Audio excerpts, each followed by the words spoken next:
The Poem of the Man God, the 3rd year of the public life. Chapter 492. The Pharisees and the Adulterous Woman. 20th of March, 1944. I see the inside of the enclosure of the temple, that is, one of the many courts surrounded by porches. And I see also Jesus, who, well enveloped in his mantle that covers his tunic, the latter is dark red and not white, and seems to be made of a heavy woolen cloth, is speaking to a crowd of people standing around him. I would say that it is a winter day because I notice that everybody is muffled up, and that it must be rather cold, because people, instead of standing, are walking fast, as if they wish to warm themselves. The wind is blowing, shaking mantles and raising dust in the courts. The group pressing round Jesus, the only one to be still, whilst all the others standing around this or that master are walking up and down, opens out to let a small group of gesticulating, venomous scribes and Pharisees pass. They are spurting venom from their eyes, their livid faces and mouths. What vipers they are! Rather than lead, they are dragging a woman about 30 years old. Her hair is ruffled and her dress untidy, and she is weeping, as if she had been ill-treated. They throw her at Jesus' feet, as if she were a bundle of rags or a dead body. And she remains there, crouched, with her face resting on her arms, which hide it, and are like a cushion between it and the ground. Master, this woman was caught in the very act of committing adultery. Her husband loved her and ensured that she lacked nothing. She was the queen in her house, and she has been unfaithful to him because she is a vicious, ungrateful sinner and profaner. She is an adulteress, and as such, she is to be stoned. Moses ordered so. In his law, he orders us to stone such women like unclean animals. And they are unclean because they betray faith and the man who loves them and takes care of them. And because, like earth never sated, they always crave for lust. They are worse than prostitutes, because without the sting of need, they give themselves to satisfy their lewdness. They are corrupted and corrupters. They are to be sentenced to death. Moses said so. What have you to say, Master? Jesus, who had stopped speaking at the tumultuous arrival of the Pharisees, and had looked at the pack of angry men with piercing eyes, and then had lowered them on the depressed woman thrown at his feet, is silent. Still sitting, he has bent, and with his finger he begins to write on the stones of the porch, covered with the dust raised by the wind. While they speak, he writes. Master, we are speaking to you. Listen to us. Reply to us. Have you not understood? This woman has been caught in the very act of committing adultery. In her house, in the bed of her husband. She has polluted it with her lechery. Jesus is writing. But this man is a fool. Don't you see that he does not understand anything, and that he is drawing signs on the dust like a poor fool? Master, for the sake of your name, speak. Let your wisdom reply to our question. We repeat it. This woman lacked nothing. She had clothes, food, love, and she has been unfaithful. Jesus is writing. She lied to the man who trusted her. With mendacious lips she greeted him and went to the door with him, smiling. She then opened the secret door and let her lover in. And while her husband was away working for her like an unclean animal, she wallowed in her lewdness. Master, she is a desecrator of the law as well as of her nuptial bed. She's a rebel, an impious person, a blasphemer. Jesus is writing. He writes and cancels with his sandal-shod foot what he has written, and writes further on, turning round slowly to find more room. He looks like a little boy playing. But what he writes are not playful words. He has written successively: usurer, false, irreverent son, fornicator, murderer, desecrator of the law, thief, libidinous, usurper, unworthy husband and father, blasphemer, rebellious to God, adulterer. The words are written over and over again while fresh accusers speak. Well, master, your opinion. The woman is to be judged. She must not contaminate the earth with her weight. Her breath is poison that upsets hearts. Jesus stands up. Good gracious, what a face. His eyes flash like lightning, striking the accusers. He holds his head so upright that he looks even taller, and he is so severe and solemn that he seems a king on his throne. His mantle has fallen off one shoulder, forming a short train behind him. But he does not mind that. With stern countenance, and not even the least trace of a smile on his lips or in his eyes, he glares with such eyes at the crowds, which withdraw as they would before two sharp blades. He stares at them one by one, with such searching intensity that frightens. Those who are stared at try to withdraw into the crowd and hide there. The circle thus widens and breaks up, as if it were mined by an occult power. He finally speaks. If there is one of you who has not sinned, let him be the first to throw a stone at her. And his voice sounds like thunder while his eyes flash even more brightly. Jesus has folded his arms across his chest and remains thus, as straight as a judge, awaiting. His eyes give no peace. They search, penetrate, and accuse. First one, then two, then five, then in groups. All the people present go away with lowered heads. Not only the scribes and the Pharisees, but also those who were previously around Jesus, and others who had approached him to hear his opinion and the sentence. And both the former and the latter had joined together to abuse the guilty woman and demand her lapidation. Jesus is left alone with Peter and John. I do not see other apostles. Jesus has resumed writing, while the flight of the accusers is taking place, and he now writes, Pharisees, vipers, sepulchres of rottenness, liars, traitors, enemies of God, revilers of his word.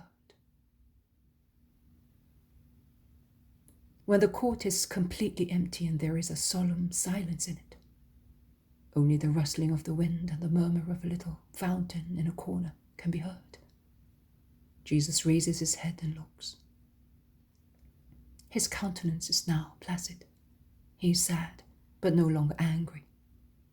He casts a look at Peter, who has moved away a little, leaning against a column, and one at John, who almost behind Jesus looks at him with his loving eyes. Jesus smiles slightly, looking at Peter, and more brightly when he looks at John. 2 different smiles. He then looks at the woman, still prostrated and weeping at his feet. He gets up. He adjusts his mantle as if he were about to set off. He beckons to the 2 apostles to go to the exit. When he is alone, he calls the woman. "Woman, listen to me. Look at me." He repeats his order because she dare not look up. "Woman, we are alone. Look at me." The poor wretch raises a face that tears and dust have turned into a mask of dejection. "Woman, where are now those who were accusing you?" Jesus is speaking in a low voice, with gravity, full of pity. His head and body are lightly bent forward, towards so much misery, and his eyes are full of an indulgent, restoring expression. "Did no one condemn you?" The woman replies, sobbing, No one, Master." "Neither do I condemn you. Go, and do not sin any more. Go home, and behave in such a way that you may be forgiven by God and by the man you offended. And do not trespass on the benignity of the Lord. Go." And he helps her to get up, taking her by the hand. But he does not bless, neither does he greet her with the salutation of peace. He looks at her going away, her head lowered and slightly staggering in her shame. And when she disappears, he sets off himself with the 2 disciples. Jesus says, "What hurt me was the lack of charity and sincerity in the accusers. Not because they lied in accusing. The woman was really guilty. But they were insincere, being scandalized at something they had committed thousands of times, and that only greater cunning and better luck had allowed to remain concealed. The woman, at her first sin, had not been so cunning and lucky. But none of the accusers, both male and female, because also women accused her in their hearts, even if they did not raise their voices, were free from sin. He is an adulterer who commits the act, and he who desires the act and craves for it with all his might. Both he who sins and he who wishes to sin are lustful. It is not sufficient to do evil. It is also necessary not to desire to do it. Remember, Mary, the first word of your Master, when I called you from the edge of the precipice where you were. It is not sufficient not to do evil. It is also necessary not to desire to do it. He who cherishes sensual thoughts and excites sensual feelings by means of literature and performances sought for such purpose and through pernicious habits is equally impure as he who commits the sin materially. I dare say he is more guilty, because with his thoughts he goes against nature, not only against morals. I am not referring to those who commit real acts against nature. The only extenuating circumstance for such person is an organic disease or mental illness. He who does not have such an extenuating circumstance is inferior to the filthiest beast by 10 degrees. One ought to be free from sin in order to condemn with justice. I refer you to past dictations when I speak of the essential conditions to be a judge. I was not unaware of the hearts of those Pharisees and scribes, or of the hearts of those people who had joined them in insulting the guilty woman. Sinners against God and their neighbor. They had sinned against faith, against their parents, against their neighbor, and above all, they had committed many sins against their wives. If by means of a miracle I had ordered their blood to write their sins on their foreheads, among the many charges, that of adulterous by deed or by desire would have reigned supreme. I said, it is what comes from the heart that contaminates man. And with the exception of my heart, there was no one among the judges whose heart was pure. They lacked sincerity and charity. Not even their being like her in their hunger for lust induced them to be charitable. It was I who was charitable to the dejected woman. I, the only one, who should have been disgusted with her. But remember this, the kinder one is, the more compassionate one is to culprits. One is not lenient to the fault itself, no, but one is indulgent to weak people who have not resisted temptation. Man, oh, more than a fragile reed and a thin bare vine, he is easily inclined to yield to temptation and to cling to whatever may make him hope to find solace. Because many times sin is committed, particularly by the weaker sex, owing to such search for comfort.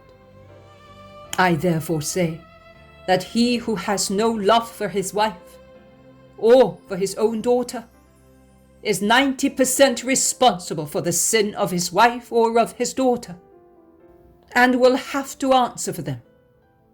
Both the stupid love, which is nothing but foolish slavery imposed by a man on his wife or by a father on his daughter, and the neglect of love, or even worse, a sin of lechery, which leads a man to other love affairs and parents to other cares than the children, are incentives to adultery and prostitution, and are condemned by me as such. You are beings gifted with reason and guided by a divine law and by a moral law. To degrade yourselves to the behavior of savages or of brutes should horrify your great pride. But pride, which in this case would be also useful, is used by you for completely different matters. I looked at Peter and John in different ways, because I wanted to say to the former, Peter, make sure you are not lacking in charity and sincerity as well. And I also wanted to say to him as my future pontiff, remember this hour, and in the future judge as your master did. Whilst to the latter, a young man with the soul of a child, I wanted to say, you can judge, but you do not, because your heart is like mine. Thank you, my beloved, for being so much mine as to be a second eye. I sent the 2 disciples away before calling the woman, as I did not wish to increase her mortification with the presence of 2 witnesses. Learn, O pitiless men, no matter how guilty a man is, he is to be treated with respect and charity. You must not rejoice at his annihilation. You must not be pitiless, not even with curious glances. Have mercy on those who fall.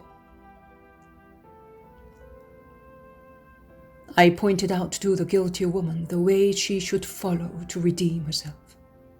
Go back to her house, to ask humbly to be forgiven, and to obtain forgiveness through an upright life. Not to yield any more to the flesh, not to trespass on divine goodness, and human kindness in order not to expiate more severely than at present for true or many sins. God forgives, and he forgives because he is goodness. But man, although I said, forgive your brother 70 times 7, is not capable of forgiving twice. I did not wish her peace, and I did not give her my blessing, because she was not fully detached from her sin, as is required to be forgiven. In her flesh, and unfortunately not even in her heart, there was no nausea for sin. When Mary of Magdala savoured my word, she became disgusted with sin and came to me, full of goodwill to change completely. But this woman still hesitated between the voices of the flesh and those of the spirit. And in the excitement of the moment, she had not yet been able to use the axe against the stump of the flesh and cut it off in order to go, once she was mutilated of her greedy weight, to the kingdom of God. Mutilated of what is ruin, but increased with what is salvation. Do you want to know whether she was saved? I was not the Saviour for everybody. I wanted to be so, but I was not, because not everyone wanted to be saved. And that was one of the most piercing arrows in my agony at Gethsemane. Go in peace, Mary of Mary, and do not sin any more, not even in trifles. Under Mary's mantle there is nothing but pure things. Bear that in mind. One day, Mary, my mother, said to you, I ask my son with tears to give you to me. And another time, I leave it to my Jesus to have me loved. When you love me, I come, and my coming is joy and salvation. Mother wanted you, and I gave you to her. Nay, I took you there, because I know that where I can bend with authority, she takes you with the caress of love, and she takes you there even better than I do. Her touch is a seal before which Satan runs away. Now you have her dress, and if you are faithful to the prayers of the two orders, you will meditate on all the life of our mother every day, on her joys and sorrows.